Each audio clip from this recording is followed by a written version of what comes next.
Guys, container பார்த்தீங்கன்னா நம்ம வண்டிக்கு ரெடி ஆகிட்டுருக்கு.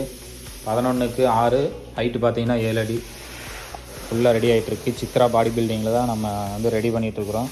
ஆங்கிலெலாம் பார்த்தீங்கன்னா கீழே பிளாட்ஃபார்ம் பாருங்கள் எப்படி போட்டிருக்காங்க. ஃபுல்லாக எல்லா ஆங்கிலும் இது பாச் ஆங்கிள் போட்டிருக்காங்க. ஃபுல்லாக அந்தளவுக்கு நல்லா ஹெவியாக இருக்குது. பிளாட்ஃபார்ம் பார்த்தீங்கன்னா டைமண்ட் சீட்டு போடுறதா சொல்லியிருக்காங்க. வெல்டிங்லாம் செம தரமாக இருக்குது. கீழே கட்டை கொடுத்து மேலே வந்து பிளாட்ஃபார்ம் சேஸ் மேலே கட்டை கொடுத்து அதுக்கு மேலே தூக்கி போட்டுற மாதிரி பிளான் பண்ணியிருக்காங்க. நம்ம வந்து பெயிண்ட் அடிக்கிறதுக்கு முன்னாடி, அதாவது வண்டியில் மேலே ஏற்றுறதுக்கு முன்னாடி இந்த கண்டிஷனில் இருக்குது. பார்க்கலான்ட்டு வந்தோம். சூப்பராக இருக்குது.